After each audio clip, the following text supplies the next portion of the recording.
नमस्कार बंधुओं, आइए हमारे चैनल एस्ट्रो सूर्य किरण में आपका हार्दिक अभिनंदन है। मैं पंडित सुनील शास्त्री आप सबको विजयदशमी की अनंत शुभकामनाएं समर्पित करता हूं। आज विजयदशमी है 2 अक्टूबर सन 2025 दिन वीरवार बृहस्पतिवार को आज विजयदशमी का महापर्व है। यह महापर्व बुराई पर अच्छाई की जीत पर निर्भर करता है। राम और रावण के युद्ध का हम उत्सव मनाते हैं। वस्तुतः है रावण क्यों जलाया जाता है और रावण है क्या? तो रावण शब्द का अर्थ होता है, रा शब्द का अर्थ होता है अहंकार और वर्ण शब्द का अर्थ होता है वर्ण करना, अर्थात जिसने अहंकार का वर्ण कर लिया है वही रावण है। कोई व्यक्ति विशेष नहीं, जिसने ऐसे कर्म किए हैं वही रावण है। और राम शब्द का अर्थ होता है रा मतलब अभिमान और माँ मतलब नहीं। संस्कृत में माँ मतलब होता नहीं, अर्थात जिसमें अभिमान नहीं है वही राम है, वही विनम्र है, वही सबका चहेता है। जो अहंकार से शून्य है वही सबको प्यारा लगता है। तो और राम शब्द का दूसरा अर्थ भी है, रा मतलब राष्ट्र और माँ मतलब मंगल। और जिसके अंदर अहंकार नहीं होगा वही राष्ट्र का मंगल कर सकता है, हित कर सकता है, वही अपने घर का हित कर सकता है, अपना और औरों का भी हित कर सकता है। तो याद रखें, रावण हम लोग विजयदशमी के दिन रावण के पुतले को जलाते हैं।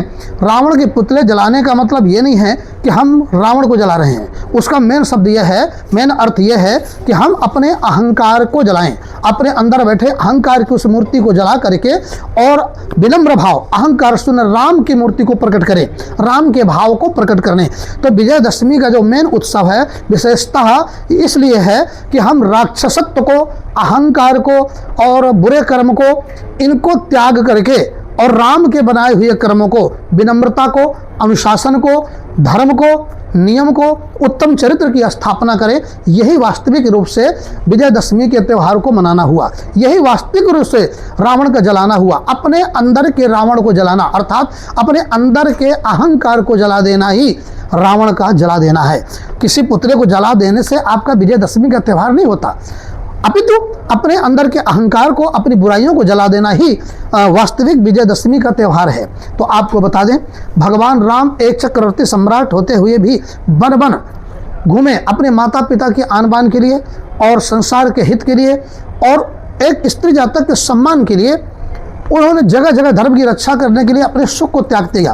तो ये विजयदशमी का त्यौहार हमें ये याद दिलाता है कि अपने सुख का त्याग दूसरों के हित के लिए करें, अपने राष्ट्र के हित के लिए करें, अपने धर्म के हित के लिए करें और अपनों के हित के लिए करें। तभी हम वास्तविक रूप से विजयदशमी का त्यौहार मना पाएंगे, तभी हम रावण के पुतले को दहन कर पाएंगे। रावण का पुतला वस्तुतः किसी कागज का नहीं, अपितु एक भाव का है जो अहंकार से बना हुआ है, जो दुष्कर्म से बना हुआ है। उनको जब हम हटा करके अपने को शुद्ध कर देते हैं और राम के आचरणों को अपना लेते हैं, तभी हम वास्तविक रूप से विजयदशमी के त्यौहार को मना पाते हैं। तो आप सब लोगों को विजयदशमी की अनंत शुभकामनाएं। इस दिन दसों दिशाएं खुली होती हैं, क्योंकि भगवान राम ने जिनको भी मारा था इतने वो विनम्र थे और इतने सहनशील हैं, क्योंकि भगवान कहते हैं सब मम प्रिय सब मम उपजाए, सबको मैंने उत्पन्न किया, सब मेरे ही उत्पन्न किए हुए हैं। तो उन्होंने दसों दिशाएं खोल करके सबको अनंत दिशाओं से उनको अपने धाम को भेज दिया था। तो इस दिन जो भी शुभ कर्म किया जाता है वो पूर्णतः फलित होता है और अच्छा लाभ देता है। तो आप लोग जो भी कोई नया काम करना है आज के लिए अत्यंत शुभकारी है। आप सब लोगों को विजयदशमी की अनंत शुभकामनाएं। जय श्री राम।